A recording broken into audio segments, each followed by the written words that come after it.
pending mass arrests. You have to understand the scope of what we're talking about here. We're not talking about 10 people, 20 people. We're talking about a systematic, potentially worldwide effort, although most of these conspirators are in the G5 countries, so I've heard. But it's a very widespread effort to effectively give us, as a planet, a massive dose of antibiotics against an infection that has been threatening to almost completely destroy its host. The host being the earth and its people, and the animals and the plants and the trees and everything. So Drake came along on the internet recently. I was sent an email by him announcing that he was going to have some radio shows. But when the email first passed by my desk, I didn't quite catch the impact of what it was saying. Because up until now, the only people who have really been reporting on these pending mass arrests whatsoever have been Benjamin Fulford and myself.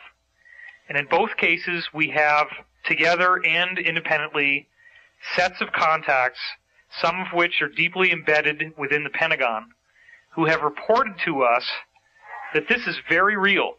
In fact, I had heard from an off-the-books source, this is not somebody who's gone public at all, that this had been sparked by 9/11 to a large degree, that many people in the military realized that they were not in the chain of need to know, and that this was not Arabs with box cutters that caused these buildings to fall into their own footprint. If that could happen, if kerosene can melt steel, then every kerosene heater ever built is a massive hazard. But yet they're all sitting there just fine. So something is going on here. People know about it, they're scared of it, and in what I call the sheep effect, they feel that if they keep their head down, then the wolf won't know that he's been spotted, but the sheep who's dumb enough to look up and stare the wolf in the eye is going to make him charge, and that's the one who ends up dying. Well, I'm not afraid of death. Neither is Drake. He's here, and he has put a public face behind something that up until now has sounded like two guys stroking their egos, trying to say something that makes everybody feel good, but has no teeth behind it. And now here you are, and I want to hear what you have to say. So why don't you tell us a little about yourself and how you got into all this? Well, what I'd like to do in conjunction with that is let people know what we're not. Okay, great. This will give everybody a better idea as to what's going on. Oh, I'm sorry. One more thing I should point out is that I called you the other night, and we spoke for 4 hours and 22 minutes is what the phone said when I hung it up. And I called you jointly with one of my very senior top insiders. So you will now be able to vouch that you spoke to him and how amazing that discussion was. And more importantly, I've trusted him, built it up over years, and he vetted you out and actually identified dozens of specific points that you said that are not on public record that you could not have known unless you are the bona fide, authentic, real deal. So I want to make that point first. Cool. So some disclaimers you said you have to give us here. What are you not? Yeah, there's a boatload of people who would like to jump on the bandwagon and get whatever they can get in terms of snatching names or name dropping, that sort of thing. They post a website with a certain name and everybody gravitates to it because of this or that. Whether it's selling anything or not doesn't seem to matter. Basically, and I want to make this absolutely clear, there's a thing called nation states. Now, the project we undertook falls under the definition of what a nation state is in terms of sovereignty. However, there is no such thing as nation states. It does not exist. There is nothing by that name from us, okay? Okay. Without affiliation, there's even less. So any of the websites out there that say nation states, is probably somebody trying to either sell a widget or build up their importance, or they got an ego problem, or they want to take issue with what we are about. Now, we do not have a group. There is no group. There are several groups, but no main group. There's no leader. And we don't have a database that we keep on anybody. Most of the people are anonymous in that we do not know exactly all of the people involved in this.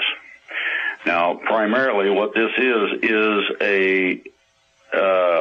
a project given to us, and I'll explain the parameters of it in a minute. The process was at first an accident in some ways. The information from me came over a radio show that I complained about. Somebody took notes and tried it, and it worked. And we'll cover a little of that in just a minute. But the only basic thing that we've done is a notification process that was defined by the basis of lawful notification of a nation state, its existence, and proclamation of that to the world.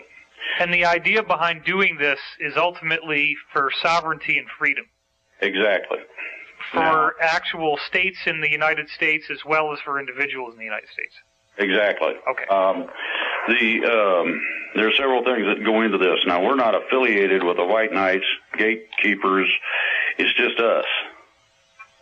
And we, as I said, don't even know everybody involved. Neither do I. It's funny because another contact I have was demanding that they be put in touch with this group. And I said, look, I only have 2 points of contact with this group. Well, okay, 3, but nobody wants to say anything. I mean, the amount of information I've gotten has just been in little bitty trickles, but nonetheless, if you add up what the trickles are saying, this is an incredible, incredible story. What's getting ready to happen here? And some of the things you were saying on the other radio show about how much has already been moved into position and how much is ready to go right now, it's astonishing. So I want people to hang in there, because right now we're sort of going through some of the bookkeeping that has to be done to build up to this. But once we get to the main thrust of this story, it's absolutely amazing. So please go on. Okay. Now, if somebody wants to know about what we're doing, and they would like to listen to the radio programs, which are archived, they need to go to Freedom Reigns. That's Freedom, just like freedom. Reigns is REIGNS.US. That website has been put up to alleviate us having to repeat ourselves and the extraordinary glut of filling up the mailbox and this sort of thing, so we have time to do what we're needing to do. Now, there is one stipulation in this, and I want to make this absolutely clear. We do not have anything to do with RAP Rusa, which is Tim Turner's group. Restore America program is what you're talking about, right? If you go on the freedomreigns.us website, there are exposures for that group.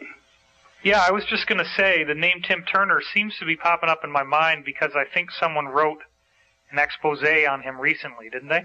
Yes. One of our principals has an extraordinary library of things that out the group as to what the people in charge were doing, what they intend to do, and the ultimate goal was to literally arbitrarily create their own government and put it in place. Tim Turner has declared himself as a, quote, savior, God, or whatever. All funds collected in the country were to go to him personally, among other things, and it gets worse from there. I'm not going to get into the details. Well, wouldn't this also serve the function of owning the opposition, flushing out the people that really want to do something, and making them think? I'm pretty sure that that's probably what the idea was. Okay. There are several of these types of operations. I call it the cabal. Right, and the only reason why I'm confident that you're not, well, one of the main reasons why I'm confident that you are not one of those is I vetted you out with someone who has impeccably proven trust over years of time.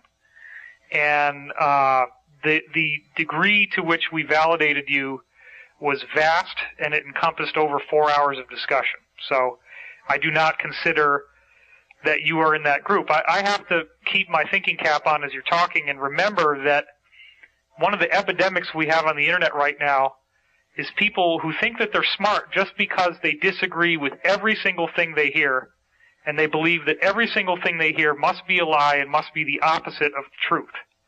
It's very difficult to counteract that because it's a knee-jerk response that people have had due to the extent to which they've been lied to. And I know that you're not lying because, first of all, your words resonate to me as truth, and second of all, I proved that you're telling the truth in a multiplicity of ways in this conversation that we had. So please go on. I thank you for that. Now, sure. I want to tell everybody who listens to this or reads it, and I understand it's going to be transcribed, do your own research and homework, please. Go to Freedom, Freedom, Reigns, REIGNS.US. Put it in your search engine, and the website that contacts run through to the group and things that we get, our radio shows, this sort of thing, is all there. If you need further questions, ask the webmaster, and we will see what we can do about supplying an answer to it. Now, basically, this is the prelude to what exactly went on. You want me to go into that now? Well, actually, let's talk about underwater basket weaving. That might be a little more interesting. I have trouble holding my breath that long. No, I mean, this is what we're here for. I've heard from my own sources that there is an absolutely vast amount of incriminating evidence that has been collected that will bring down whatever you want to call them, the New World Order, the Illuminati, etc. You gave me some very specific information about how much of that evidence exists. I don't know whether that was public or not, so I'm not going to say more right now. But you also have given much more specific information publicly than what I've heard privately. And you have fleshed this thing out into a three-dimensional entity that has gone way beyond the point of a speculative what if and into, okay, this is a vast operation. They've been building up to it for a long time. It's extremely clever, and it's extremely intelligent how it's been put together, and it has been calculated for maximum effect and maximum success. And there's a great deal of coordination that will be involved. And I think that probably one of the main things that needs to happen, and why they asked you to come forward, is we really need to help the public know that this is not another silly New World Order martial law takeover, which is what obviously certain disinformation outlets are going to try to spin this as once it happens. But this is in fact the saving of the planet. And it's the military, as you were saying, not following unlawful orders and actually living up to their oath of enlistment, which says right in the oath that every soldier has to swear to before God that he will defend and protect the United States against all enemies, foreign and domestic. That's the United States Constitution. The Constitution, that's right. You're right about this. I learned how to. I came up above the radar by accident, but nobody else was putting out any of the basis of the plans involved, nor the level at which this is actually coming from. Consequently, I felt it my patriotic duty to at least lay out some of the basics. Now, some detail I cannot go into and won't go into. If we reach a certain level, I'll say, no, we can't talk about that, and we can go on to another subject. But the basis for this is that I learned how to walk point in Vietnam. So shooting at me does not do a lot of good other than to really upset me for the simple fact that in Vietnam, every time we sat down to eat, we'd get shot at. And scooping your food off of the ground ain't no fun, and it's crunchy, among other things. Really does things to me when somebody shoots at me. So that's not something I recommend. Now, my father voluntarily enlisted in the Army Reserve and served our country in Vietnam. and was actually one of the only journalists over there reporting on, among other things, the rock and roll movement in Woodstock. So he was sort of like one of the Good Morning Vietnam people. And he did get PTSD, and I had kind of a rough childhood because, in a way, it was like having a drill sergeant for a father. And that's sort of the aftermath of how Vietnam has impacted me. I just turned 39 years old, and I have every degree of respect and admiration for your service, and I thank you for serving this country. You're very welcome. The basis of this is twofold. Learned how to walk point. Now my goodies are above the radar, so I got put out in the open for two reasons. One, I felt it my patriotic duty to try to inform the people as to what is really going on so that they don't have to listen to a bunch of idiots on the internet spouting off whatever kind of imaginary stuff they come up with. People do not need to listen to those bad dreams. That's primarily what they are. Most of it is propaganda, and most people don't know what the word propaganda means. In Spanish, they put it on trash cans because that's where it goes. So everybody needs to kind of get their heads wrapped around this. Now, I call it fear porn. Yeah, and exactly. I coined that term because I believe that people read this and get addicted to it because it physiologically stimulates you in the same way that sexual material does. It actually makes your heart rate go up, your breathing rate goes up. You get a high off of being terrified. And unfortunately, the powers that were, as I like to call them, have very effectively manipulated that human response so that you have entire outlets of alternative news that, as you just said, have built themselves and have profited extensively off of the undeniably pessimistic view that they keep having. And it's almost impossible to listen to them because they just, when folks like you get on there who have a positive message, you just come against this incredible wall of negativity and fear and just absolute denial that anything good could be coming out of all this stuff that's going on in the world. And I do believe that good people have seen what's going on, and they're rising up, and they're not going to take it anymore. Well, that pretty much sums it up. Now, I'm going to reiterate this again. Do your own research and homework. It's not the responsibility of somebody to teach you the basic English language in order to read a website. Most people have the capability, they just refuse to do so and would rather go off in gaga land in front of the TV or play a video game, or they're busy texting their friends and playing with themselves. The ideology is this. We're coming up against the wall. Now, most people, and I don't care who reads this, most people with any kind of common sense at all knows that there are some real serious things going on in the economy. The lack of jobs, the amount of foreclosures, the separation of families because of economic problems. Okay, these are some of the basis of the fear that these people who originated live on. Now, I want to lay the basic of how I found this, and it was an accident, quite honestly. Okay. I've been studying and been involved in freedom movements and all that stuff for years. I've tried in every way, shape, or form to get somebody to get up off the couch, put the beer down, get up off the couch, and do a little something. Go talk to the neighbor, anything. And yeah, but what if it's really good beer?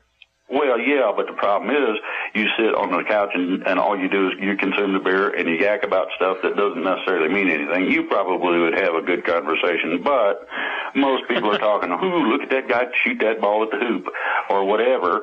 And I'm going to tell you, that's superficial. That's one of the distractions. Just like texting, just like a lot of phone conversation. And the things that do not stay on target. Now, within all this, I've also studied a lot of what's called freedom efforts. This includes freedom philosophers and their type. This man got on a radio show and was spouting off all kind of halfway measures that would primarily and basically get somebody put in jail if they did them.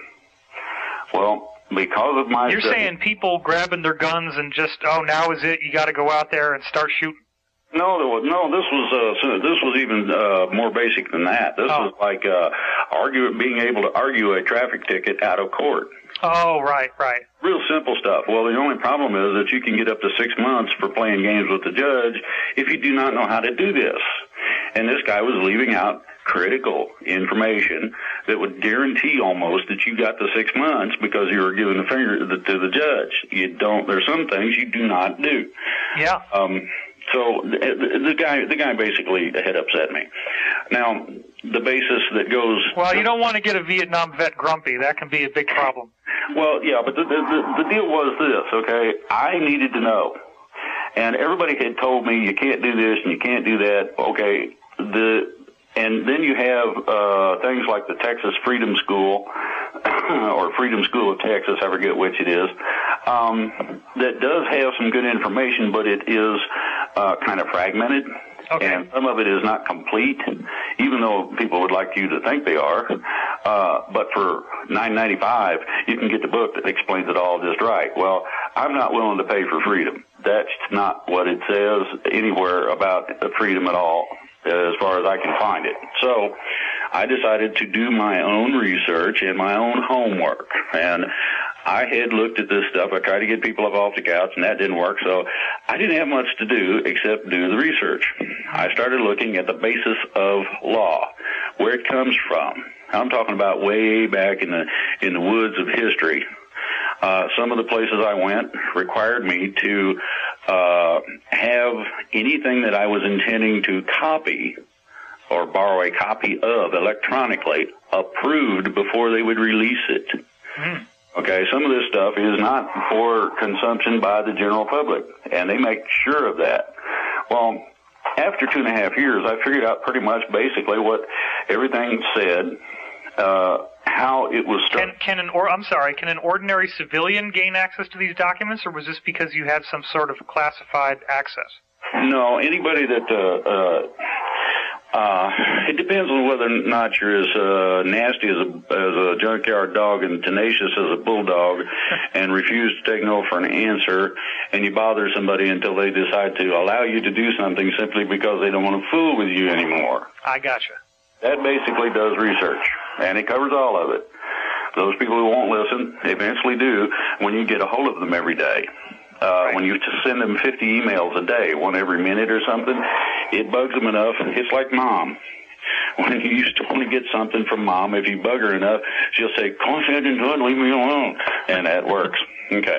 So, the song, I believe, was You Get Your Way by Insisting.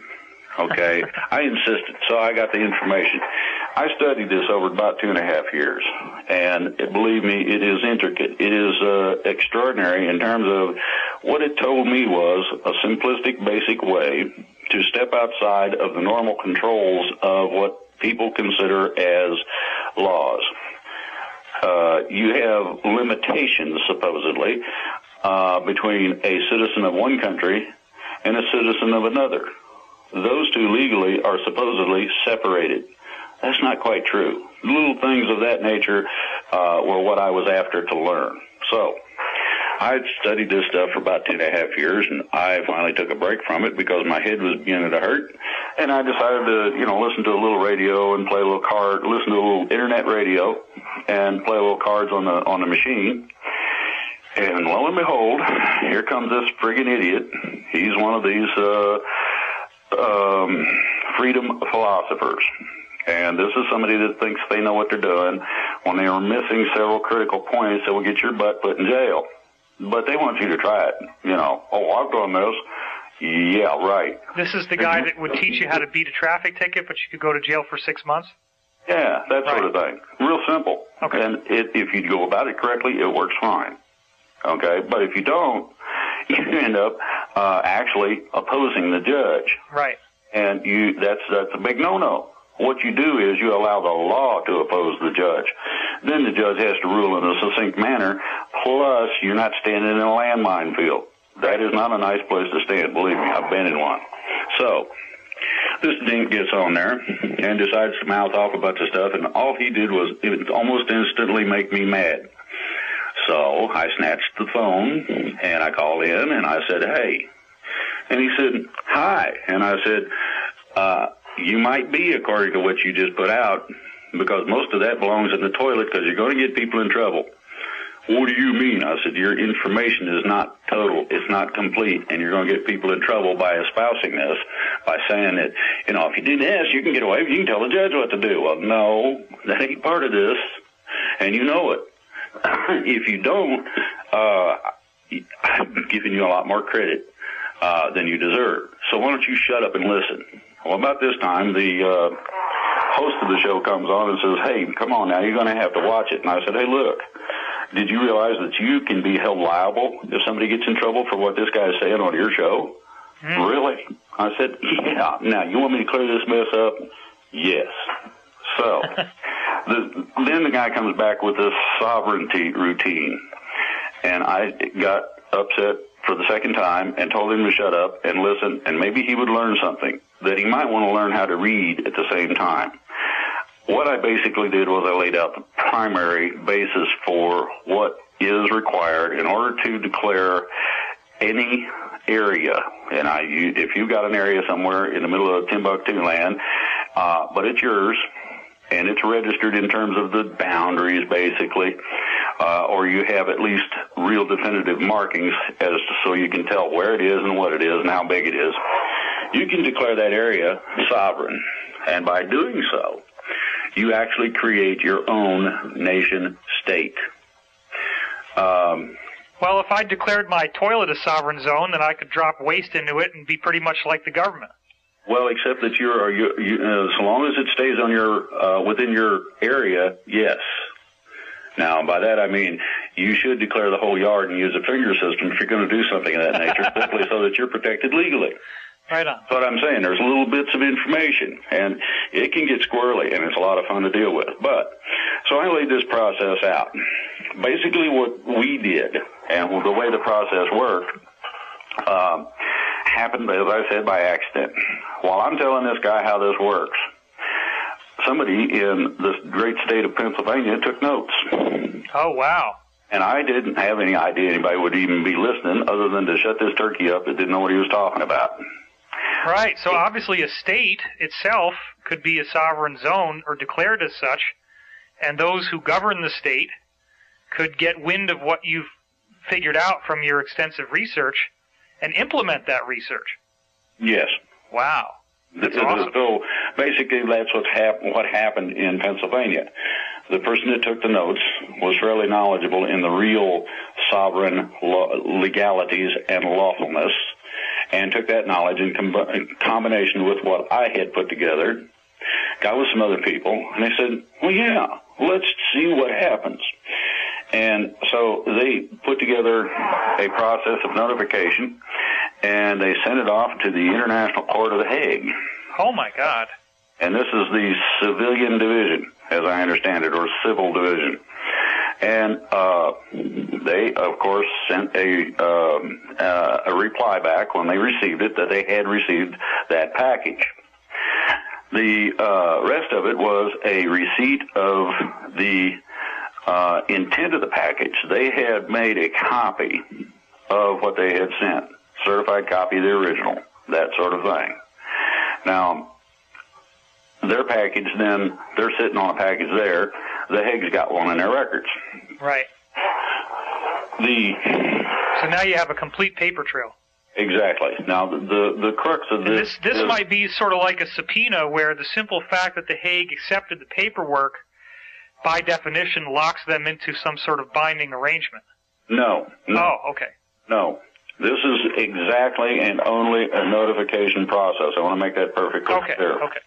What happens through receipt of the paperwork is that it goes into the Hague record. And in that manner, the notification then is a publication, like you'd use in a newspaper to advertise, I'm not responsible for my debts any further. Well, okay. This thing says, we are now a sovereign nation state. Wow, and gotcha. It's very similar to that, only this is an international newspaper.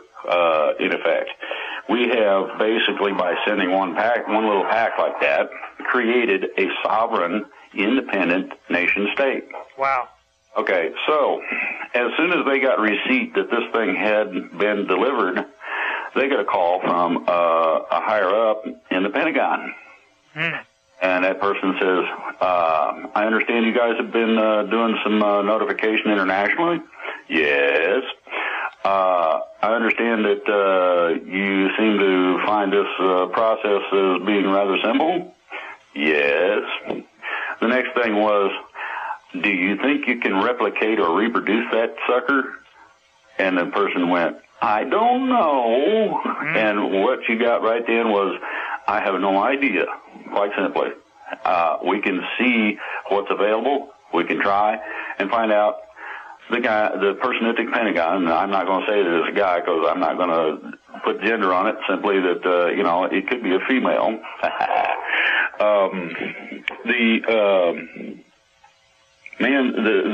The people at the Pentagon said, go for it, let's see what happens. They said, okay, we'll give it a shot.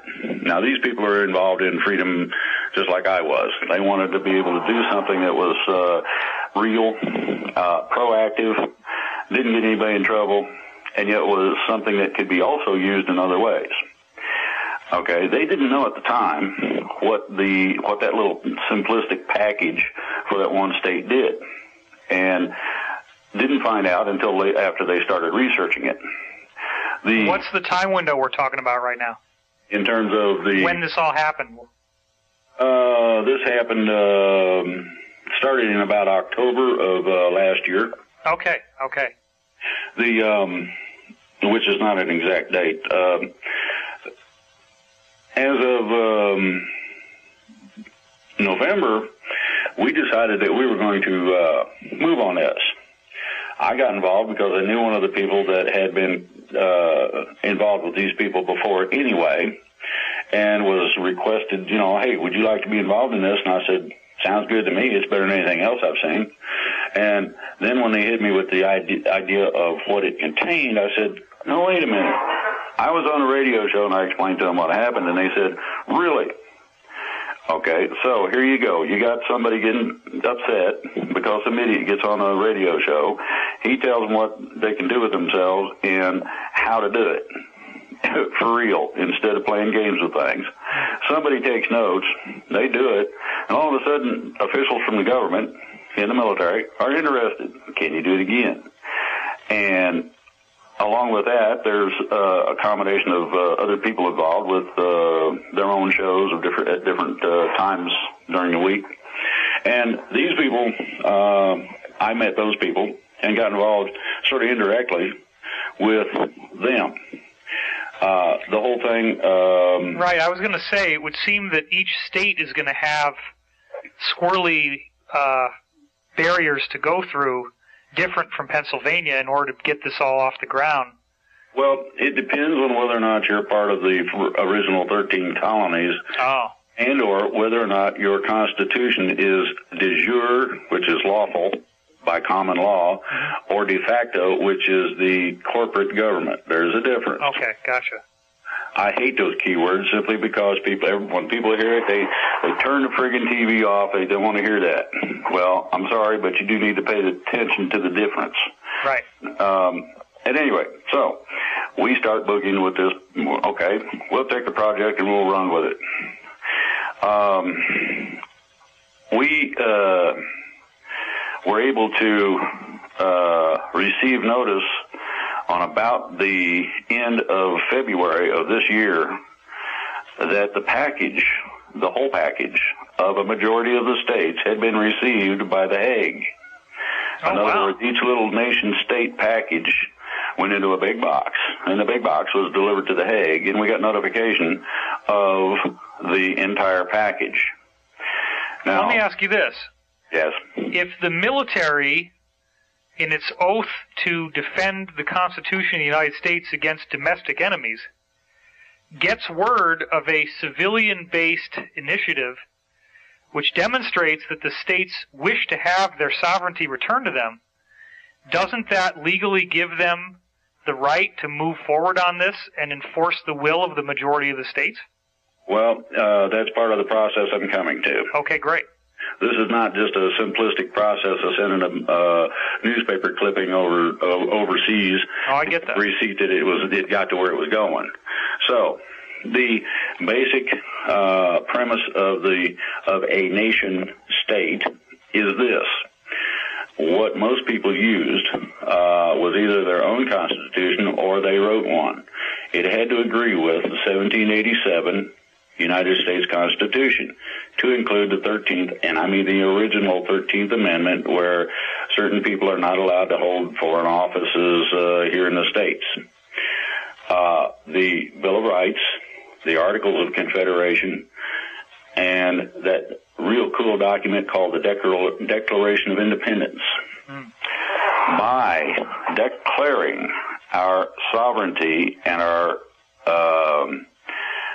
disengagement or our effort to remove ourselves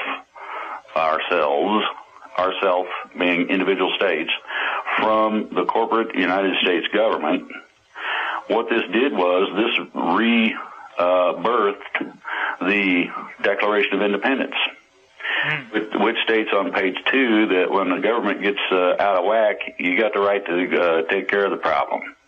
Absolutely. Now, here's the other part of this. The manner and format of using those documents, the original founding documents, in conjunction with a meeting by representative residents of a state, gives those people the right to make the declaration. This then gives legal authority by the civilian authority to the military to take actions as necessary to back up the civilian action. That's what I thought. Okay, perfect. It's kind of convoluted, and I know it's not real simple, but simply, we sent off notification. The military gave us gold star. They just loved it. Okay. Now, I'm assuming that just so people get clear on this, you're not talking about just a group of ordinary folks who are like surfing the net and listening to truth radio. These are actually people who have some degree of influence in these states that you were networking with. No. As a matter of fact, some of them are not very well educated. And I'm going to make this perfectly clear. You don't need influence in order to take certain actions. I see. So the simple fact that we are all American citizens, everyone whom you're speaking about, myself included, any citizen has the right to do this. Yes, basically. Okay, perfect. Now, the premise is this. In terms of declaring your state as free of the United States government, and I'm talking about the corporate government and all of its affiliates, what happens is that each state becomes, according to the notification process, its own sovereign nation. So this is where the nation states handle comes from. I see. It's just a plurality of what individual states did. You have to have a certain number of people who reside in each state in order to accomplish the process. It's not difficult. We do have backup and assistance for that if somebody has problems. So in our effort, we got not only a majority of the states, enough of the majority of the states to have a cushion in case there was some problem with some of the paperwork, along with a fair group of Indian nations who also submitted paperwork in such a fashion that the basis is this. The United States has been set free from the corporate government, literally, on a lawful basis, as recognized internationally. Well, I can hear the howling laughter of skeptics who are already stroking their egos and saying, oh, sure, he can say whatever he wants, but if it ever even made it up to the Supreme Court, they would just knock it down, just like they appointed Bush in the whole election debacle between Bush and Gore. Not exactly. Okay. As I stated, I went back to the origins of law. And the origins of law come from the origins of law as written on cuneiform tablets by the ancient Sumerians. The tablet that I was privileged to get a copy of comes from somewhere in the neighborhood of 11,000 BC. Wow. Okay, from that tablet, you got ecclesiastic law. From ecclesiastic law, you got canon law. From the combination of ecclesiastic and canon law, you have all of your statutes and regulations that are considered law under common law. And now, this underlies... common law was developed basically in England so that the poor serf, and this is the hired hand that works the land and tries to feed his family and make money for the boss, would have some form of protection in case the some dude they were working for decided to go crazy and kick him off the land. He could object. That's where common law comes in. The basis and premise of common law is simple. It contains two basic things. One is no injured party and no property damage, and it's property of any kind, no crime. Just that simple. This is the basis for much of the legal documentation that we used. It's also some of the basis for which we used the process. Now, the neat thing about this is that the manner of the steps outside of both ecclesiastic-based law and canon law. Any form of statute, be that local, state, national, or international. And it protects itself because it does not state anything that other than the simple notification process. So it stays within the system, but also is set in such a fashion that it's outside of any challenge. This was the idea that I was trying to find out about. Well, these occult governments obviously don't want people knowing about this, and that appears to be why you had so much trouble getting those documents. That's pretty much part of it. Now, the rest of it is that they found out about the process we were using and interfered with that as much as possible. Certain notary seals were challenged. Certain Secretary of State offices refused apostilling documentation, and a whole bunch of things. However, in spite of all the fun and games, we did get it done. It has been delivered. The copy, and I'm talking about the real copy. This is not something you run off a copy machine, but something that is traditionally accepted as a de jure copy of the legal documents, was submitted to the correct people in the military who were just delighted to find this. Now, I'm going to go back to something else. Back in the day, I was involved with nuclear defense of the country. I had some rather high security clearances, etc. Due to that fact, I was allowed at a later date, now this was after the security clearances and whatnot, but I had proved that I was trustworthy because there was nothing that I let out that was classified. There was nothing that was of a sensitive nature that I would divulge, even though I knew them. And I talked to a couple of people about this. Eventually, I was given this certain person wanted to know about me, and so I got interviewed a couple of times by some colonels and whatnot. And finally, the guy said, one of them showed up in the staff car and said, somebody wants to see you. Can you come with me? And I said, no, I ain't going to be, putting the trunk in mine. He laughed.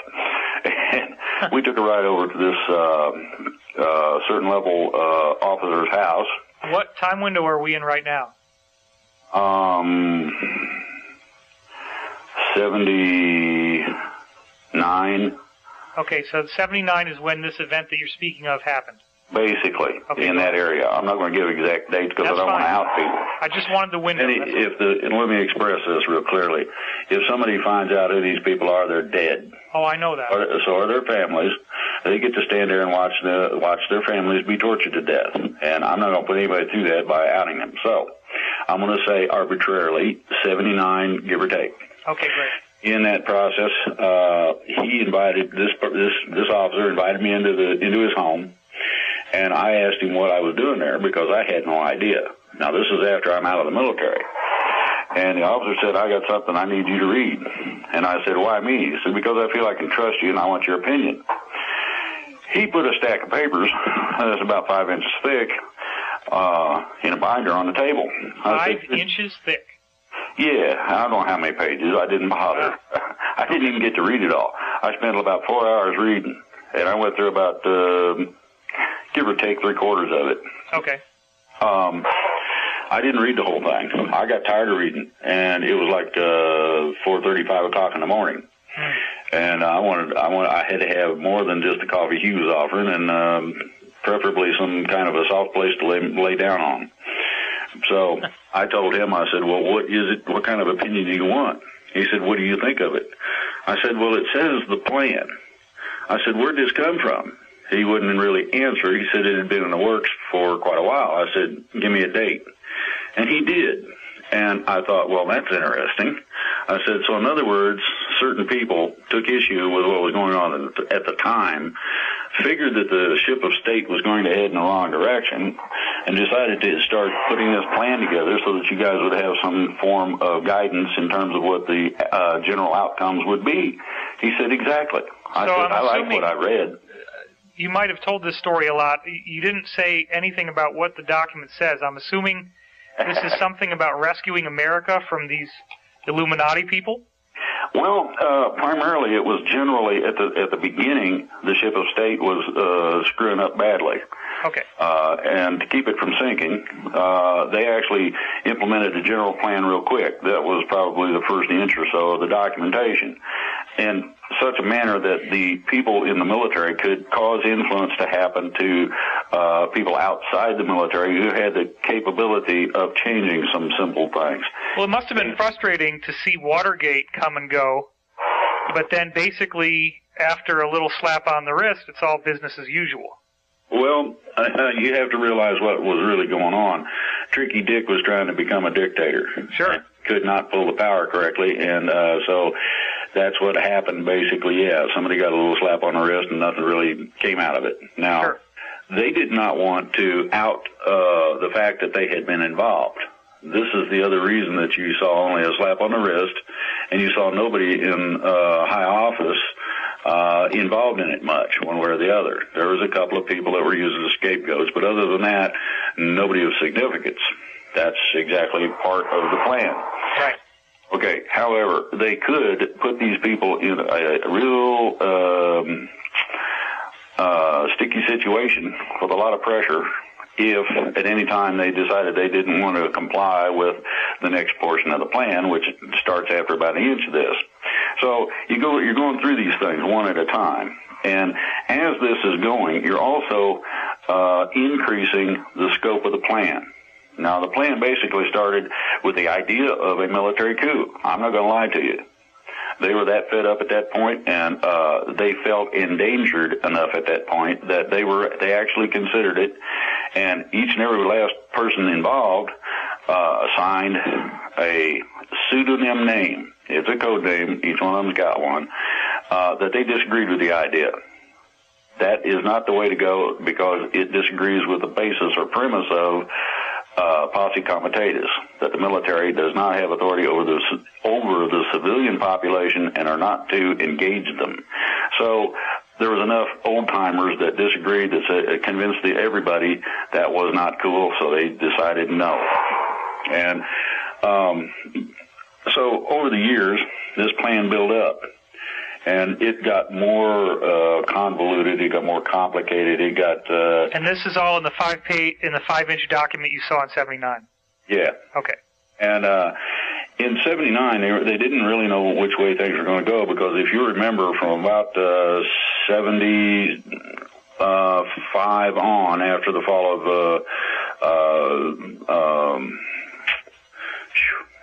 of Vietnam, there was kind of a dead space. Nobody did any real serious actions of any kind anywhere, not in politics, militarily, or anything. During that particular time is where the rest of the document came about. These people were working 24/7 or something in order to make sure that the plan encompassed everything they could think of that could possibly come up. Okay, it's been added to, I guarantee you that, but the dead zone lasted until about 85, 86, when things started happening again. People were taking definitive action. You had a lot of combinational political and military and financial things going on at that time. Well, people must have realized, among other things, that the escalating war rhetoric between the U.S. and the Soviet Union could annihilate the planet. And you're not going to stand by and watch the planet be killed and not attempt to do something to stop it if it's within your means to do so. Exactly. The threat of total annihilation was one that was unacceptable to any of the military powers, no matter what the politicians told them. Right. If the commander-in-chief during those times had stated quite clearly, we're going to start World War III, shoot your nukes, the military would have told them to go take a flying leap at a rolling donut. No, we ain't doing that. It's for that reason. To go along with this, okay, you get these periods of buildups. Now, I saw that document way back when. I thought that it probably was a dead duck. I can tell you right now, it's not only not a dead duck, but it's something that they've been following rather religiously. The thing lays out certain premise, certain areas of concern. Some of those things have changed, so this is why I say that the document itself has been added to and modified. But the basic premise of it is simply this. They also, just like me, were extraordinarily frustrated by freakazoids such as the Hare Krishnas or whomever was dancing in California at the time. They didn't want those people running the country. They didn't think they'd really do that great of a job. I don't understand how Hare Krishnas could run the country. Exactly. That's what they thought too, and that's how come they're not now. Are they saying that these people were socially active and wanted to take over the government or something? Well, they would have liked to have found somebody that would stand up as a group and actually do something in terms of freedom. And they've been trying ever since the Hare Krishnas and whomever, war protesters, you name it. Nobody as a group collectively, nationwide, would stand up and do anything. Same problem I've had, same problem everybody that I know has dealt in the freedom areas has had. Try and pry somebody off the couch. It ain't easy. Right. So they're kind of bumping along going, boy, I hope this, I hope that the end of the world don't come. I mean, what are we going to do? We don't have any civilian authority to do anything. Well, and the amount of secrecy that would have to be observed in order to preserve this plan is vast. I mean, yes. One weak link in the chain and the whole damn load falls and breaks apart. Well, they weren't so concerned with that, but they were concerned with the fact that there were certain code names in it that would out people that were seriously interested in implementing the plan. Right. The plan was simple. The military was willing to back, with civilian authority, a resurrection of what we started out with originally in terms of government. The idea that a politician has control over a battlefield is totally averse to the idea of even being on a battlefield. Now, that's true. My recommendation to them was to quietly sneak up, would take some Navy SEALs or somebody that's really good, and pick one of them politicians that's got a big mouth and snatch that dough. Put him on the battlefield. Not necessarily in danger, but get him close enough so that it becomes a personal deal. Then abscond with him again, put him back. And I'll guarantee you there'll be a whole bunch of attitude changes. Well, they wouldn't do it. That was my suggestion a long time ago. Anyway, so we're bumping along with this. I've tried everything I could. I've had a combination of contacts and whatnot. I've had a combination of political dealings in conjunction with a whole lot of people. I'm sorry. Let me just take one moment here to try to track this in terms of timeline. You were presented. You can't get an exact timeline because that will expose people. I understand, but I just want to give a very vague overview. So you encountered this 5-inch monster document in '79. Basically, in that area. You mentioned that you still had contact with this insider network circa '86. Yeah. So these people stayed in some degree of contact with you and continued to spitball about what group you could actually contact that would be able to back you on this. And you kept coming up short because none of these groups were sufficient in terms of the motive and the intent to actually carry through with this plan. Well, not only that, but you couldn't get, there was no national grouping of any kind. And you cannot take a group from one state and infuse it into another one from another state. All they want to do is argue about who's in charge or whatever. And it is a righteous mess trying to do so. And it doesn't matter what group it is. And believe me, I used to get lists. Here, try these guys. Here's some more. You know, I must have gone through, I don't know, I'd say a few thousand groups. Somebody have a website on the internet, I'd contact them. I tried everything that I could think of. I tried being nasty. I tried actually putting pictures of politicians out visiting whorehouses. You name it. I've tried it, and I couldn't. I didn't even get the politician to get mad. I mean, he wouldn't address it because he didn't have to. You know, that's just some idiot, and he probably made the picture up. So we're bumping along. I'm bumping along, and I'm beginning to get tired of it. And quite honestly, I was at the point of quitting. I just, I got my gun. Hopefully, I'm still able to shoot it if they decide to break down the front door. I was giving up. And lo and behold, along comes this crazy person in Pennsylvania who takes notes on a radio show. And this was back mid of last year, give or take. Actually, probably around May, June area, that I got on that radio show. These people took notes, and all of a sudden they did it.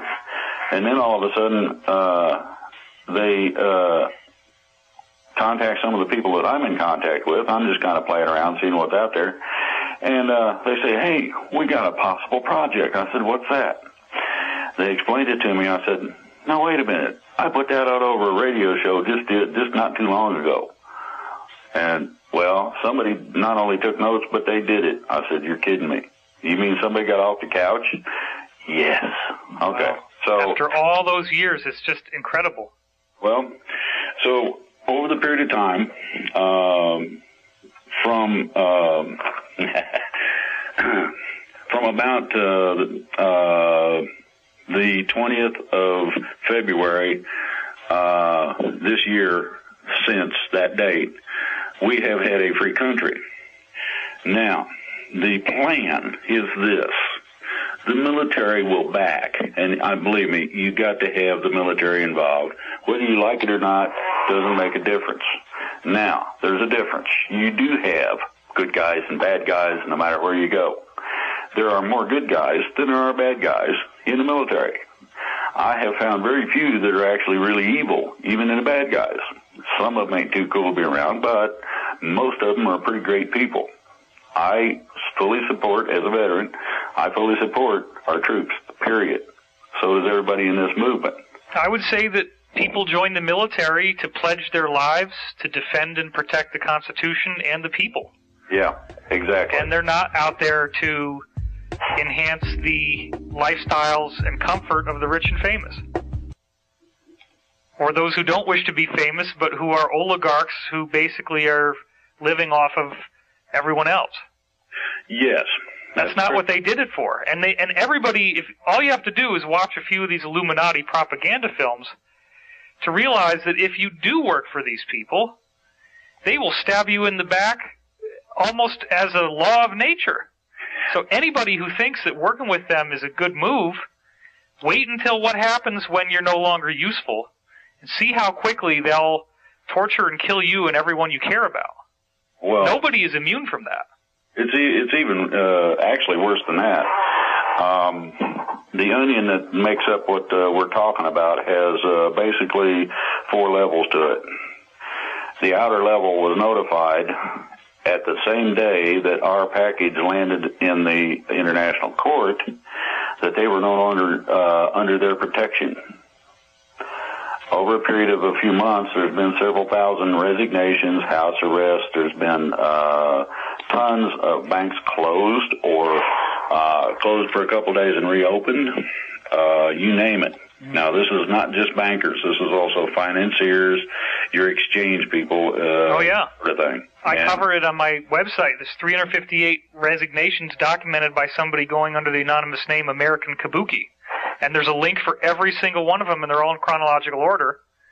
And this includes, on February 29th, the resignation of James Murdoch, Rupert Murdoch's son, from the executive chairman position of News International Corporation, which is Fox. Yeah, that's basically called a protection move. He was not, it wasn't a question of his protection as much as it was in terms of them protecting him, as much as it was his own protection, because he didn't have that much to do in terms of the illegalities that Dad pulled. Right. So he's not all that bad one way or the other in comparison to some of them. But to get to the deeper grain of what you're saying, if I'm hearing you correctly, I'm getting that you had this package delivered to The Hague, and that was the critical moment in which those on the inside were aware that these mass arrests that have been planned ever since the 5-inch document you saw in 1979 could actually move forward by the will of the civilians in terms of common law going back to the Code of Hammurabi and 11,000-year-old documents. Exactly. Okay, great. What this did was, when they received it and it got past their agents who work at The Hague, what it did was they knew that it had arrived because that person was made aware. There was nothing they could do about it. So consequently, their protection evaporated. This is like steam on a hot highway, and the sun comes out, and poof, it's gone. Okay, well, there's thousands of resignations in Europe to date. Now, in 1 week, and I'm talking last week, there was 450 resignations, retirements, and this stuff, and 200 arrests. That's a staggering number. That's 650 people involved in finance. Now, here's the difference. Those people under house arrest or who have been taken into custody or who retired and are staying at home are considered not very important one way or the other. They are primarily figureheads and not much more. Right.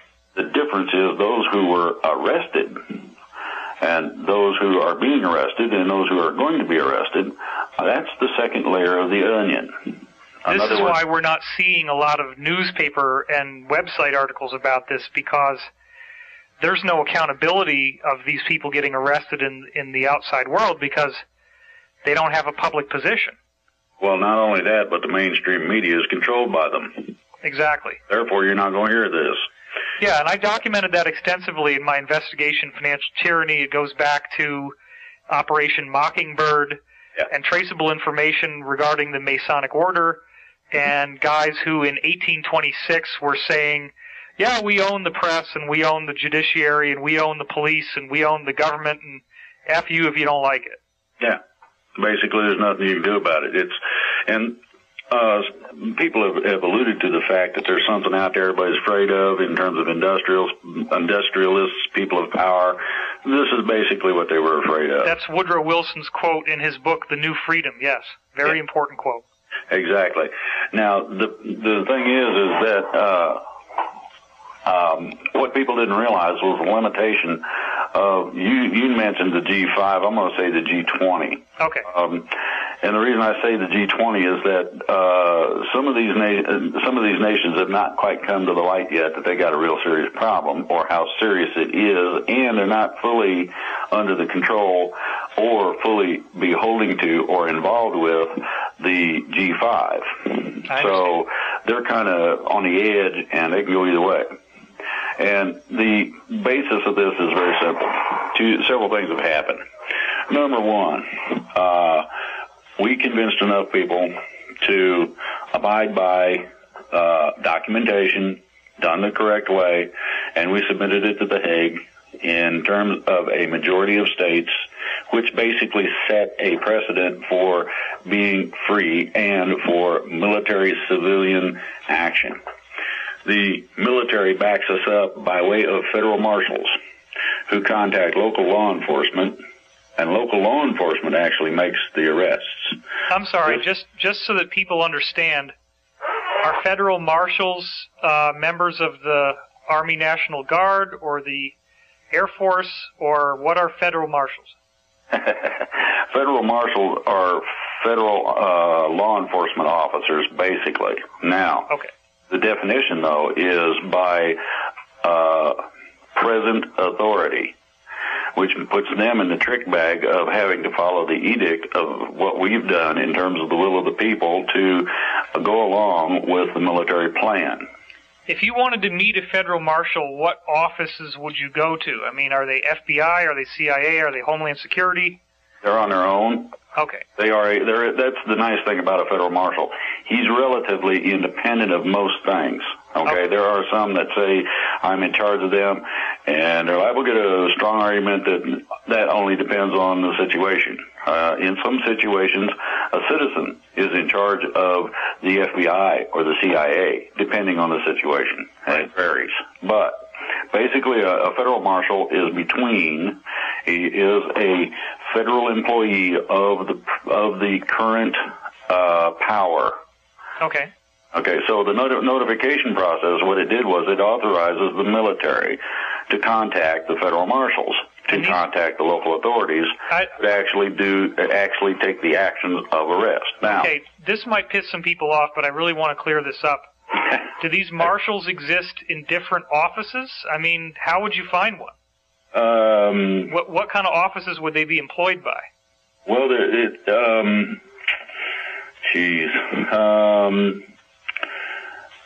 National Security Administration would probably be the end office if you wanted to really look them up in that relationship. Okay. Because they are primarily tasked in such a way that a federal marshal can go across a border when the border is common to the country he comes from. So you could go from, say, Arizona or New Mexico into Mexico if need be, and you would have law enforcement authority there. Would these marshals potentially be employed in a police station? Would they be at the police station? No, they have their own offices. Federal marshals' offices. There's a variety of them. Okay. They have a combination of different duties. I don't mean to sound like an idiot. I'm just cautious to make sure that people don't think that you invented the term federal marshal and that it's just some guy on the internet reading websites and, oh yeah, I'm a marshal and here's the little badge that I made. Yeah, I bought one of those yesterday down at the dollar store. I understand what you're saying. This is real. These guys are federally employed. Well, you've heard of federal air marshals. Yeah, they're on the airplane. He is a federal marshal. He just simply is on air duty. Okay. That's all the difference is. It is. And these guys, there's a lot of these guys out there. They're very well trained. They're very knowledgeable. And they're not extraordinarily professional. And they're not soldiers. No, that's the neat part about this. They're in between the civilian and the military. Right. Okay, now, you've got those three entities, the military, federal marshal, local law enforcement. What our paperwork did was to give the military civilian authority to contact the federal marshals, to contact local law enforcement, and have a big party for all these arrests. Wow.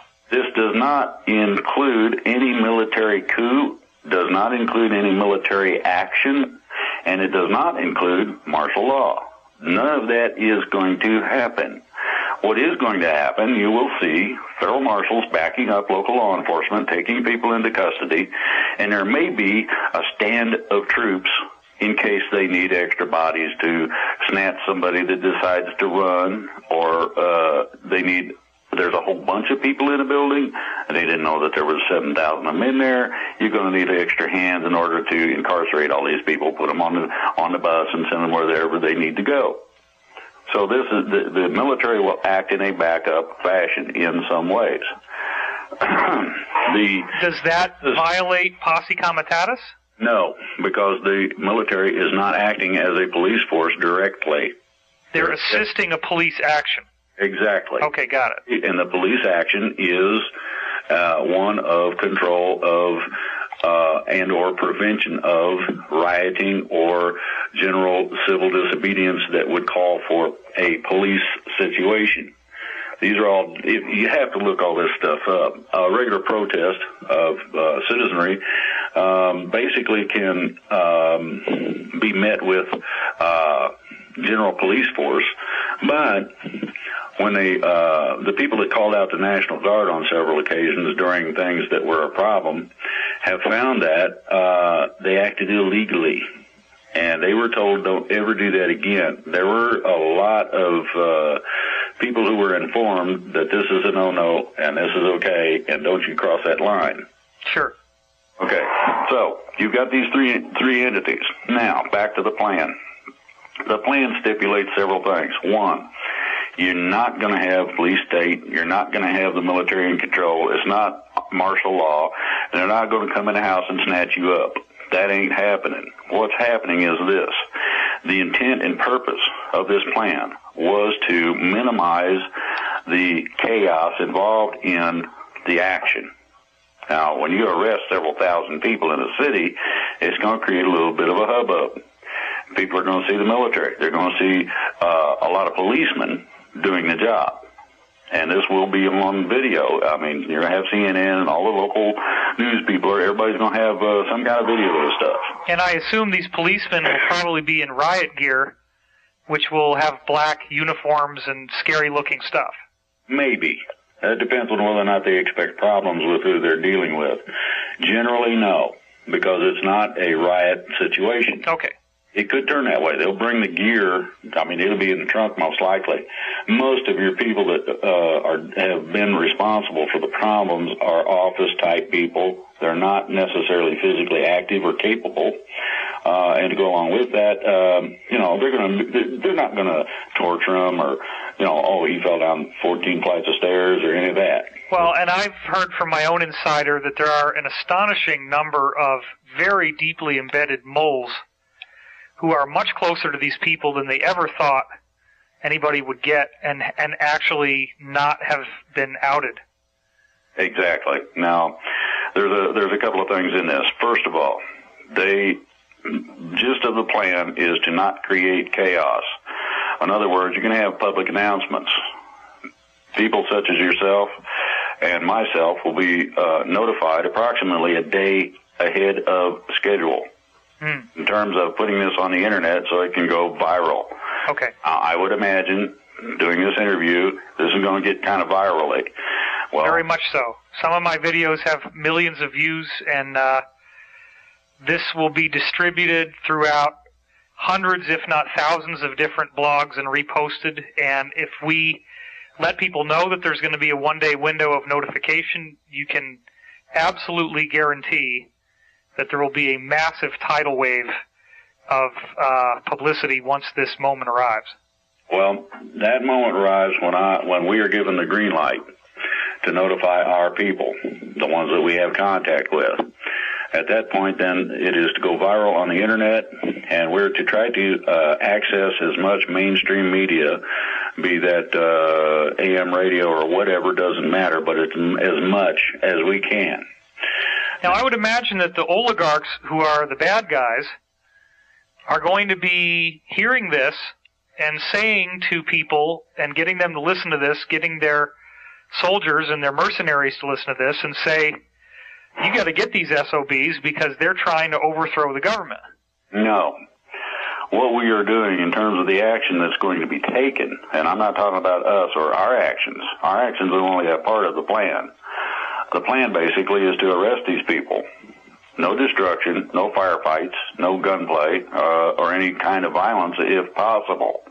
The idea of this is no chaos, no violence, and a legal way to do it, a lawful manner in which to conduct the operation.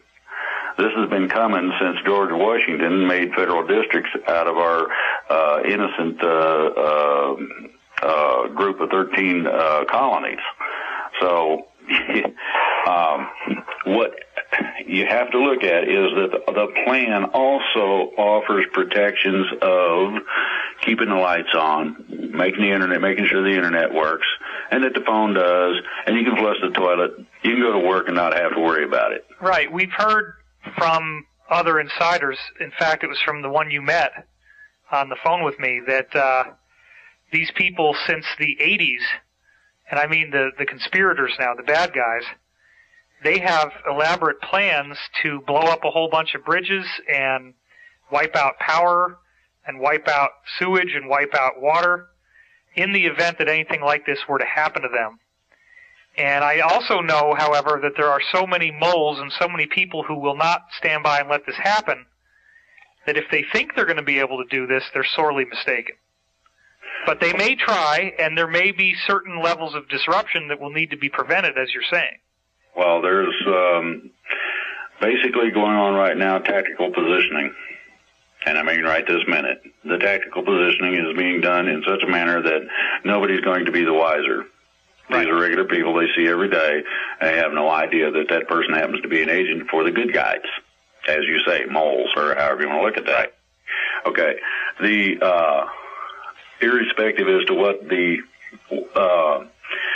fear-mongers will tell you, the bad guys have lost enough funds and lost enough support, and there are enough people that are upset with them that their powers have been curtailed tremendously. Well, look, Drake, they wouldn't have done those bailouts if they could have possibly avoided it.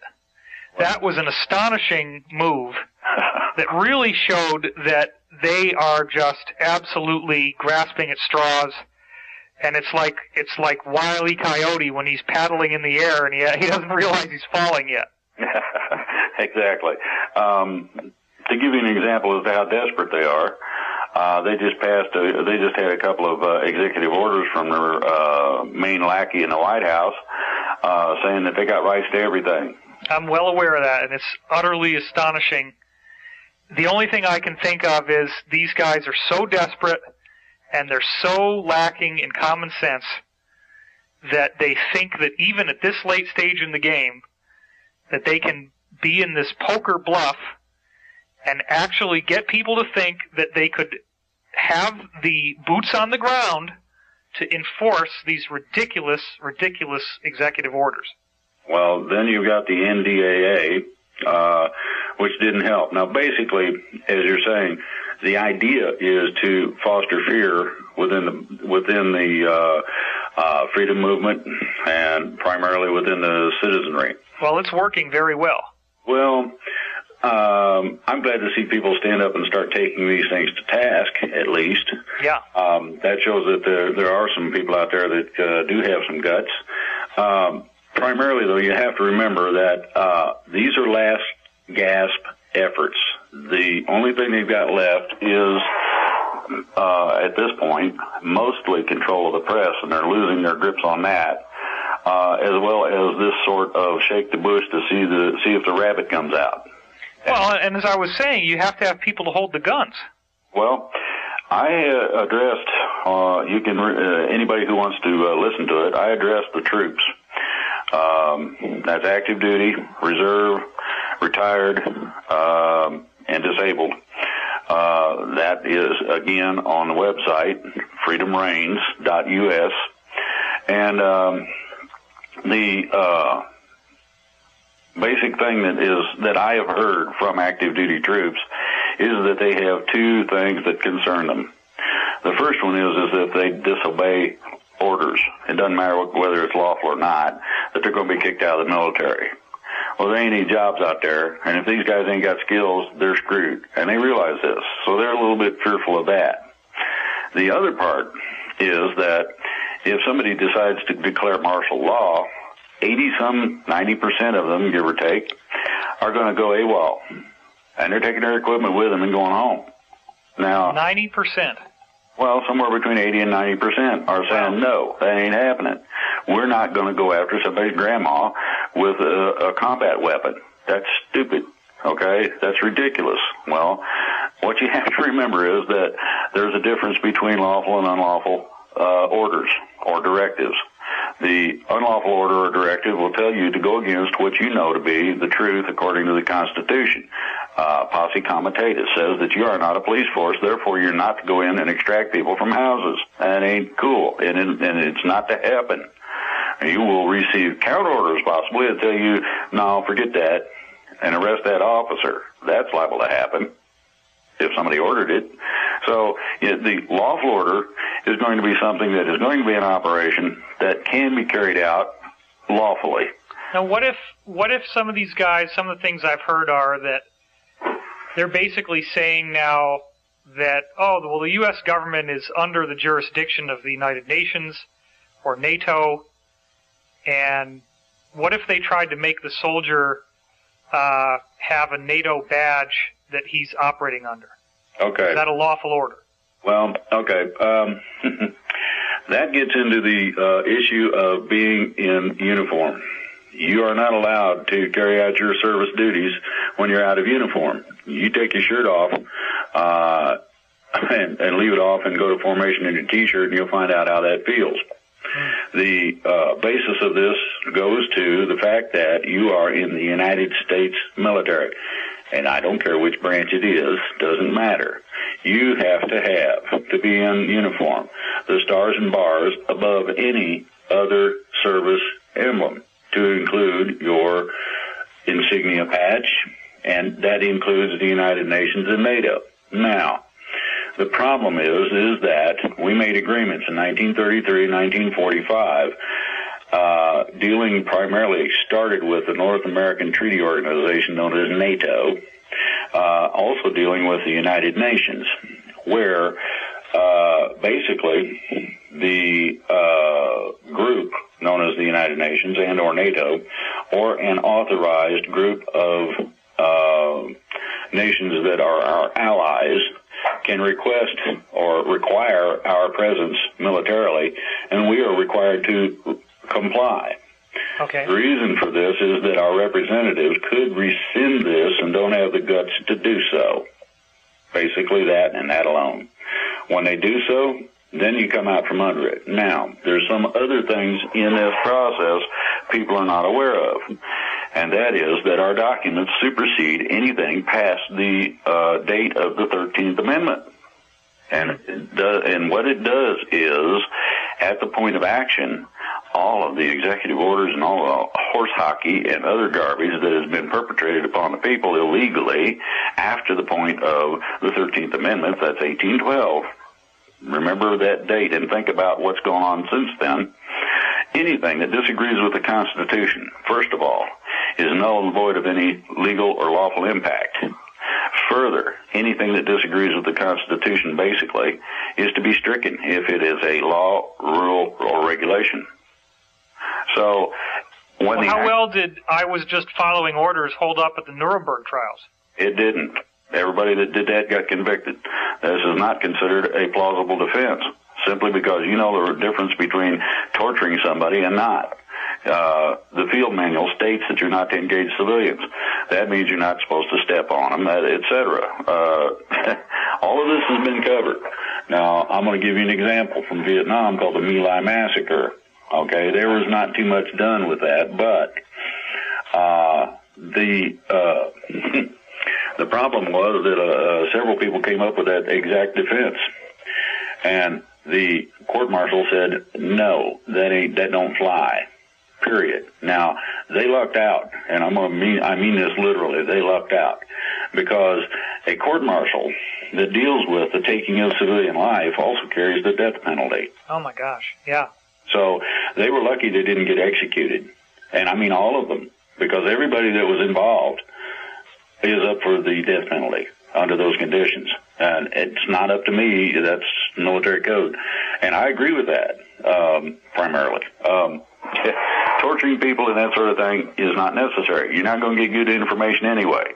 Now, if you make somebody think that you might torture them, and you talk to them and say, well, do you really want me to do that? And they'll say, no. And you say, well, then tell me what you know. Okay. And off you go down the road, and they'll tell you, okay, you wait a little while. You treat them correctly. Give them a little something, a little water to drink, maybe a little food to eat. You come back and ask them a second time, look, that was all BS. We're not going to do anything to you. Can you talk to me about what's going on? Yeah, man, and then you get the real information. But torturing somebody, you tell them anything, make it quit. Right. You'll make up whatever is going to stop it. It's about as accurate as somebody's imagination. It's that simple. So if a soldier in the United States military has a commanding officer with bulging earthworm on his forehead, screaming both sets of teeth, top and bottom of the iris, screaming in his face, you have to obey this order, and he does so, he's liable for federal court-martial. Exactly. So it might be easier, you think, to say yes when somebody's screaming in your face, but you're also describing a majority of the United States military that already supports these mass arrests, and so if you were on the losing side, you're in a minority, and if this mass arrest works, which it very much looks like it will, then you're going to be held accountable. Exactly.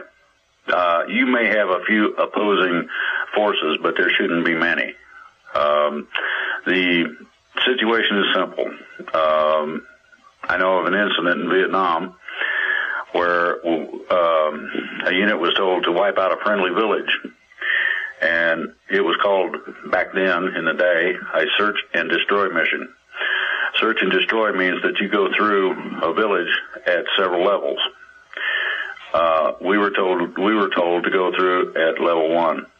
The level 1 search and destroy means you kill everything that lives, and you burn, mangle, torture, whatever kind of physical structures you find, to include statues or anything.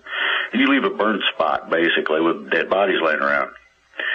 Well, the problem was that I was involved in this, and I knew some of those people, and so did a lot of the other troops. And we told the captain no. And he said, yes, you will. And that's when we pointed our guns at him. Some of the guys, there was a few, who decided, well, yeah, I guess, killing good, because that's what we're here for, so let's go. And we pointed our guns at them and said, no, you ain't. Wow. About a few minutes, and it only took a few minutes. You're going to really shoot me? The captain's asking these guys, well, are we going to go down here and shoot people that are friendlies? And he said, well, I'm not sure. Hold on a minute. A couple of minutes later, the orders changed. And the incident was never reported. Wow. And you were there. You witnessed this. Yes. This happened a lot in a lot of cases, simply because it ain't cool to do this. Once you get to know somebody and you find out that they're real people, irrespective as to the differences. Now, you're talking a third world country where it's dirt floors, and that's about it, basically. Thatched houses, or whatever you want to call them. We call them hooch. It's basically a one room, maybe a room and a half. And these people make their living by wading in leech-infested rice paddy water, planting and harvesting rice. They use their water buffaloes a little bit in some cases for some of the heavier work, and they harvest the rice in order to have something to eat. Now, a rice diet is not the greatest thing in the world, but there's also a lot of streams around, so you end up with a combination of fish and rice primarily as the base diet. You can add to that some leaves of some plants that are good to eat. Sometimes you can get bananas. It varies a little bit. But an extraordinarily, and I mean extremely poor place. When you get to know these people, I mean, they're working 20 hours a day if they can, daylight to dark. Every chance they get, they're doing something. and this includes little kids. They're actually given tasks to do. When you see somebody working like that, just simply to survive, and you got an extra can of beans, you make sure that they got it. Right. That's just how it is. You actually look at that and go, man, that little kid's hungry. And you open a can of beans and you make sure, and sometimes you stop and you sit down and you make sure that they eat it. Sure, you can use the can for a landmine later. Yeah, well, collect the can, take it with you. But you see people that are little kids that are bony. I mean, their bones are sticking out because they hadn't had enough to eat. And the reason is that they got fish heads and rice to eat. Maybe. That message with you. You remember these things. So, I don't see it as a right. Here we are. We're extraordinarily wealthy. We got the best weapons in the world. We're going to take automatic weapons, M16s, and grenades, and go through and kill everybody? Well, you give me a good reason, and I'll consider that. If somebody's shooting at me, that's different. These people not only didn't have any weapons, but they would actually come in the night, and they would come up to our position, certain positions, and say, hey, man, yeah, who is it? And they'd tell you their name. And you say, okay, and you'd ask them a question. They'd answer the question correctly. You knew you was talking to the right person. They didn't answer the question correctly. You pulled the trigger. Right. But they would tell, hey, you got a bunch of them coming at you from the other side over that way in that little gullet. And 9 times out of 10, it was correct. And this one little village, and these villages were all over, friendly villages, and we made sure they had plenty to eat. We made sure any kind of needs they had were taken care of. We give them medical care, you name it. I mean, this was an asset to us because unless you've been in the jungle, or another example would be in the sand, unless you've been in a condition of that nature, you got no clue. So this was my reason for wanting to abscond with a politician, bring him over and run him to a couple of ice patties, get him a couple of good sets of leeches going on his butt, and put him back. Give him some kind of first-hand taste. And these people you're describing are the ones that you were given the Category 1 seek and destroy orders against. Yes, and we told them no. Most of the people in our unit knew for a fact that these were friendlies. We had dealt with them. They invite us in and would feed us when they didn't have any food hardly. I mean, what was the reasoning? Did you guys try to understand why they would want this done? I mean, what could possibly... Never did find out the reason for the order. The orders were arbitrary in a lot of cases. Right. There's a book about Vietnam called The Bright and Shining Lie, and I suggest everybody get a hold of a copy of it, and it will give you a good idea as to what kind of a mess that was. Now, what we're dealing with here is something a little different. A lot of people say, ooh, insurrectionist. No, because you're not trying to infiltrate a government and take it over. You're not an invader. You're not trying to bring a bunch of people in, unlike certain people in certain agencies that like to play games with guns across the border down south. Unlike those people, you're not trying to do any of that. It's not illegal because it's a notification process only. But it does give the military the authority, in terms of civilian authority, under the Constitution, to take action according to the betterment of our way of life. This restores the American dream of mom and apple pie, being able to be peaceful and not have to worry about a whole lot of things. Well, I would assume that the majority of retired personnel from the military, active personnel from the military, special forces, black operations guys, that most of the people who are hearing this are going to realize that if something like this starts to happen, they want to be involved. But right now, they're feeling like they've been given the mushroom treatment. They're sitting in the dark being fed a lot of BS. And let's assume that most of these people want to get involved. They want to know what to do once the time comes. What do you tell them? Look at it in terms of following the constitutional premise of lawful order. A lawful order will not put you into a police situation. It does not call for roadblocks. It does not call for martial law. It does not in any way interfere directly with the civilian population and its operation. What a lawful order does is it allows you to stay out of those areas in such a fashion that you can carry out whatever duty it is. And it could be any kind of a thing. It could be playing war games or whatever, maneuvers. You might go down and assist somebody with logs. You never know. It could be strictly a preparedness or ready training thing. Well, we got to get these guys ready, see how quick they can get their gear, put them in the truck, take them over here, and can you hump up over that hill? How long does that take? These kinds of things are lawful orders. If there were to be an invasion, and I understand that that's been offered and turned down,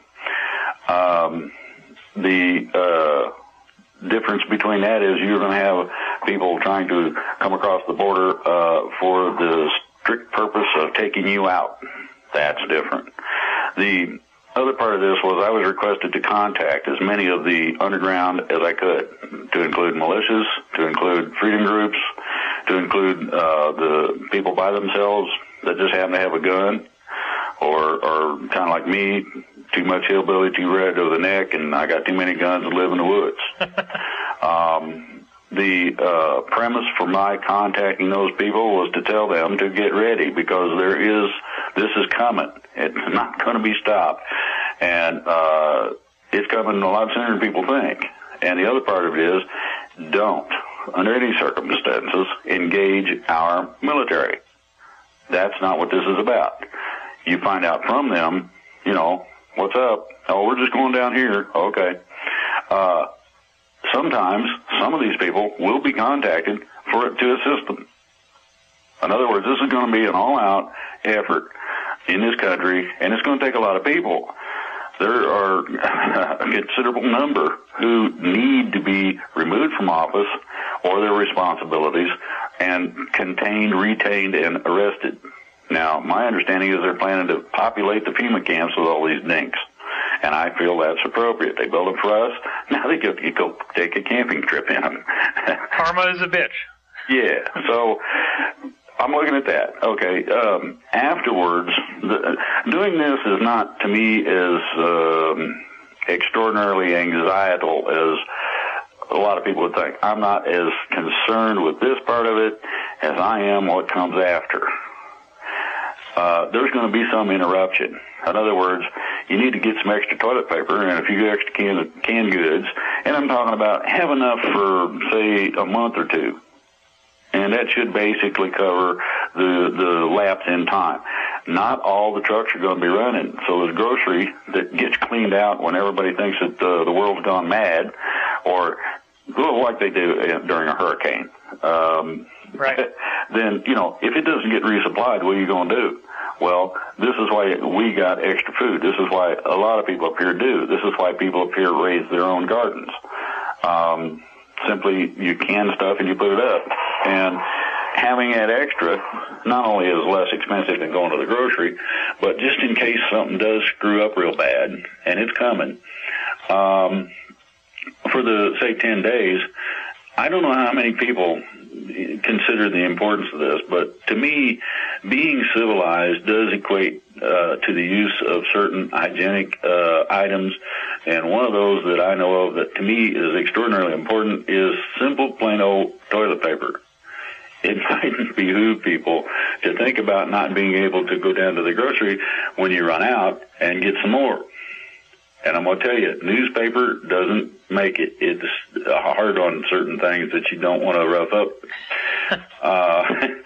Well, very simply, you have to think in terms of what do you use, okay, and what do you use commonly, and what are the convenience items that might not be part of a shipment that does make it through, okay, or does get to you, it's not considered a survival level item.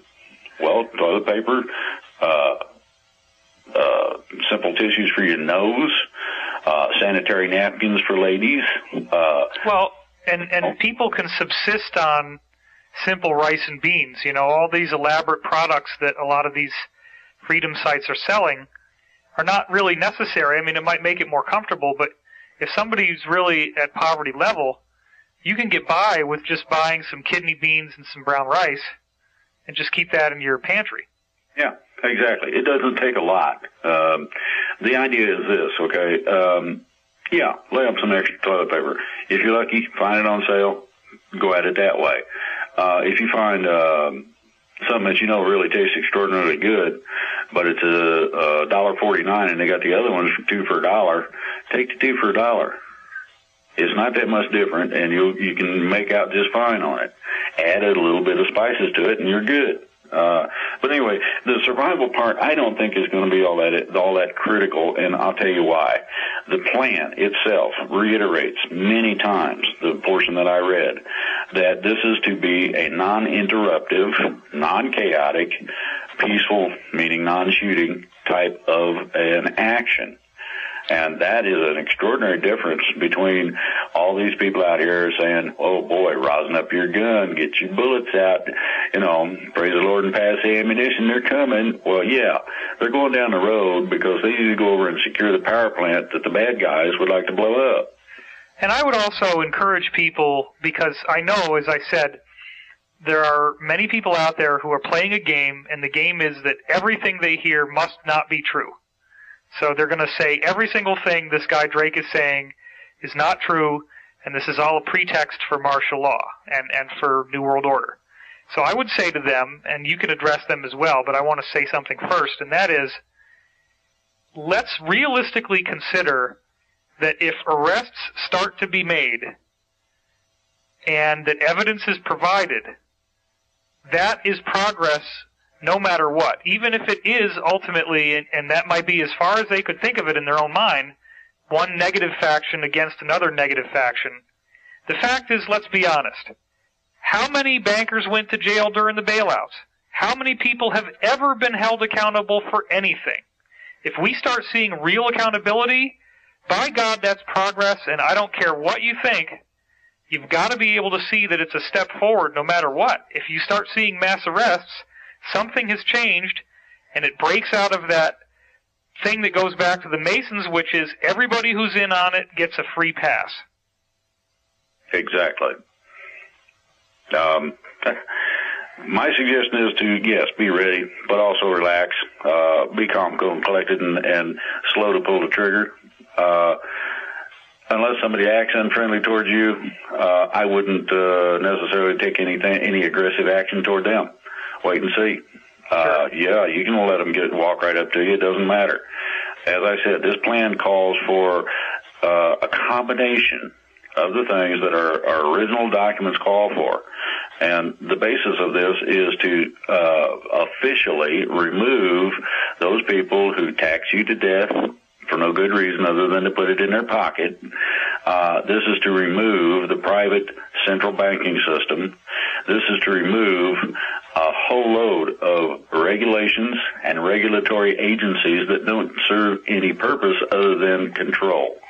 In other words, this is the freedom. Now, with that freedom comes the responsibility of being what you're supposed to be to everybody that you come across. This is contained in the Golden Rule. Do unto others as you would have them do unto you. Say hi to somebody. Wouldn't you like somebody to say hi and wave at you? It feels good. Okay. Well, let me also point out that in my book, The Sourcefield Investigations, I quote from the American Federation of Scientists, which says that there's been over 5,000 patents that were classified for national security, and this includes automatically any patent that gets above 70% efficiency at converting energy is automatically classified. So what that means is anybody who invents anything that could challenge oil, you will never see it. Wow. And all that stuff needs to be released. And I know that that's part of what you all are planning on doing here. Well, that's part of the plan, but some of that is already coming out, too. Right. And the reason for that is that the bad guys, I'll say, have lost a considerable amount of a combination of things. One of those is their power base. They can't say, well, I'm the mucky muck, do so, and have it done. The other part is they don't have the cash on hand, the finances, to pay the bad guys that work for them. Yeah, mercenaries don't work if you don't pay their salary. Exactly. So you get a situation where they have lost most of their power. They're beginning to lose most of the finance.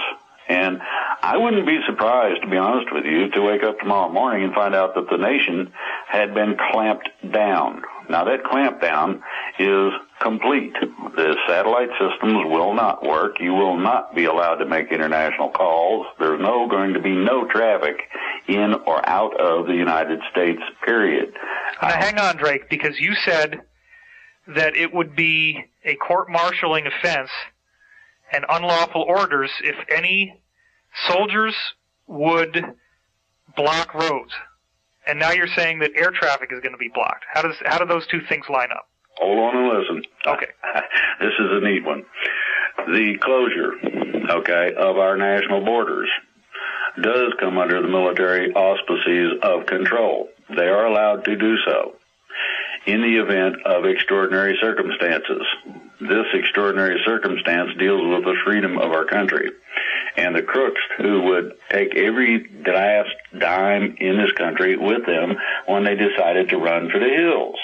Well, yeah, and the average person has now heard about Muppet Gate, where this guy, Greg Smith, who was an executive chairman at Goldman Sachs, comes forward and says that he saw internal memos and that the prevailing climate there was toxic and destructive, and that the only thing they cared about was sucking as much money out of their clients as they could, and they called them Muppets, which is a British term that means a stupid, ignorant person. Well, if you want to get down to the crux of it, I rather imagine most people remember the great fall of the stock market back 07, 08. Yeah, sure. Okay. One of the reasons it went as deep as it did, and we were lucky, one of the reasons it went as deep as it did was that trillions of dollars were automatically sent electronically out of the country. This was noticed because there are people that watch this thing called stock watch, money followers, things of that nature. And it automatically set off an alarm, which a guy noticed, and their communications got cut. Or it would have been a 1933 all over again. They did save us that much. You're saying trillions with a T were flying out of the country? Yes, and this happened within a matter of about 7 minutes. Jesus. Okay, now, the reason that the satellites are going to be turned off is to protect us from that. I see. The reason for no international travel is to keep the bankers from loading up a Learjet and taking off. If they do so, they will be shot down. This is going to be a complete total clampdown for a period of 72 hours, if need be. Now, it should take about 24 hours for the sweep necessary, mass arrest and all this stuff. Secondary sweep will probably take another 5 or 6 to make sure they got all the records necessary to convict these people. The other part of this is that there are certain areas that are sensitive that may contain explosive charges of varying kinds in order to blow up a record. You've seen a lot of these in movies lately where they blow things up and there's big balls of fire. Well, absolutely. That sort of explosive takes out records like you wouldn't believe. Okay, so in order to protect against that, this is the reason, for the closure. Now, this is a limited operation. At the time that they know that it is cleared, that the military portion of the action has been culminated, then, and I say military, the military backs the federal marshals who use the local police, etc. Okay. After that action is taken, we are going to have about a day's time to make sure that this goes viral on the internet. Hey, guess what? Look at this. And there will be some video supplied, as I understand it. I didn't know about this until just the other day. Well, I may be talking out of school here, but I think you're underestimating it when you say the word some. I have been informed that there are DVDs upon DVDs worth of productions, some of which involve some very famous names that people will immediately recognize narrating these productions. And these productions will be apparently airing on television, nothing else, for 5 days running. And it's going to be wall to wall, and they're going to just be educating people about everything they need to know. That's what I heard. There's another aspect to this. Okay. They're going to have what's called a specific education channel. That channel is going to run specifics as to the origins of these guys, the manner in which they accomplished what they did, and how the bad guys got in charge, basically. The DVDs you're talking about are similar, but this is a direct education thing, I understand. It could be, now, and it's not going to be limited to 5 days. This is going to run for several months, because what it's going to do is out this, in terms of the bad guys and their structure, how they took over and how to prevent it. After that, then, you get into what's called county projects, which lead to state projects, which leads to national projects. You're going to have enough people vacating from office that there's going to be an extraordinary immediate need for people who can step up temporarily, now I'm going to make this clear, temporarily to fill offices so that we can keep the function of the structure we have, basically. That way you don't have a train wreck, so to speak, in terms of the economy. You don't have everything going in the toilet all at once, or services interrupted, etc. So you're going to have some people appointed temporarily, and it will be specifically stated temporarily. Now, as I understand it, at the end of the 72-hour period, if it takes that long, it may not take that long, at the end of the period of time necessary, 72 hours or less, the public announcement will be made from the press room at the White House. That's according to the plan. The plan has become fluid a little bit because there's been some different things go on that weren't even available in terms of materials, in terms of the types of things that are available now, back when the plan was originally written or basically completed. So it is basically something that is totally awesome to be a part of something that deals with the rebirth of a country. I feel like I ought to have a musket and some kind of funny-looking hat, and be running around the woods hollering Yahoo! I'm thrilled by this, and the whole reason why I wanted to conduct this interview was specifically to talk to you as you have all of a sudden popped out publicly and backed up something that I was almost the only person talking about. But I do want to make it clear that despite the fact that there's all this hate about me on the internet, and I am primarily a guy who writes about UFOs, the reason why I was trusted with this information is very simple. I'm not anonymous. It's my real name. I'm out there. I'm brave enough to talk about this stuff and risk whatever could come my way. And all it takes is for people to step up and do that. I happen to do that. So I'm sorry if people wanted somebody else, but this is what you got. I'm the one that they told, and now you've come forward, and I really appreciate that. I also want to just kick in here one very important point, and that is that if you go back to the origin of the Illuminati, which was revealed when documents from the original group founded by Adam Weishaupt in Bavaria were seized after an Illuminati henchman was struck by lightning on his horse, and then the Bavarian government officials found these Illuminati charter documents in his breast pocket of his blazer. It was from that point onward, in a series of other arrests that have happened since then, that they found that one of the key areas that these people want to control and completely dominate is science. And so in my book, Source Field Investigations, I have presented information regarding the truth of science and the truth that has been suppressed. It's very important to understand that human health does not require the products of the pharmaceutical companies. There is an aspect of human health that is related to consciousness. There is an aspect of human health that is related to good diet. And there are aspects of human health that are strictly energetic, and I'm talking about cures that require nothing but energy. And that energy, believe it or not, can be harnessed by building a pyramid, and it appears that the ancients who did this were much more knowledgeable than we gave them credit for. And so my point in bringing this up is that the scientific suppression is vast, and it includes a variety of information about the idea that our DNA, its primary function is to store photons. There's about 1,000 photons per DNA molecule, and when you have an area of your body that's sick, it loses those photons, and your DNA doesn't have those photons in them anymore. That's how you can measure where sickness is. A guy by the name of Dr. Fritz Albert Pipe studied cancer and found that the only commonality between carcinogens is that they scramble light that comes in at 380 nanometer wavelengths, which is ultraviolet. What does that mean? That means ultimately that since cancer is cells running out of control in your body, the ultraviolet light that's stored by your DNA, which would break out when he broke open a DNA molecule, by the way, that light is being stored to send control messages to the cell that tells it to stop reproducing.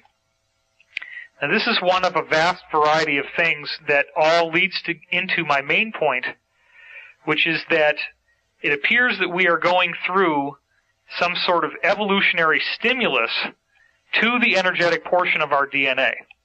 And this is not a random speculation. This is actually based, for example, on the work of Dr. John Hawkes, an anthropologist from University of Wisconsin, who has studied the last 5,000 years of mummies and grave sites that he could dig up and analyze the DNA, and he's concluded that our DNA has changed structurally by a whopping 7% in the last 5,000 years. That means that human evolution has already rapidly sped up on a genetic measurable level. You can trace it in the DNA, and in the last 100 years, there's also something called the Flynn effect, which is that IQ scores have had to be readjusted every decade because people keep getting smarter and smarter and smarter.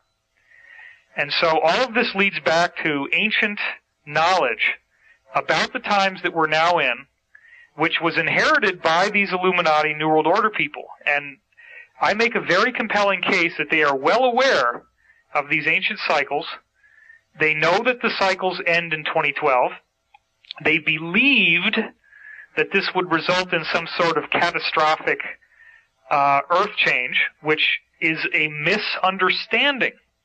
I want to make that point very clear if I bring this up at all. That is that the origins of these ancient prophecies can be traced back to two ancient civilizations, one of which was in Antarctica, which we call Atlantis, the other of which was in what's now Siberia. The Earth's position did shift at that time, but according to a variety of credible threads of evidence that I've tied together, it was actually the result of nuclear weapons being used. People don't realize that the Earth was home to very advanced civilizations that lost their technology because 90-95% of beachfront property, which is where everybody wanted to live, was inundated. But these people had very advanced knowledge, and that knowledge was passed down from the Siberian strain to Iran in the form of Zoroastrianism, to India in the form of Hinduism, and on into Europe. So you got to go back to Zoroastrian and Hindu prophecy. What did they say about what was going to happen in the times that we're now in? Because everything else, and this includes Hebrew prophecy, Christian prophecy, Islamic prophecy, you name it, they all trace back to these original seed teachings. When you read the original seed teachings, the Zoroastrians say that we're going to go into a period they call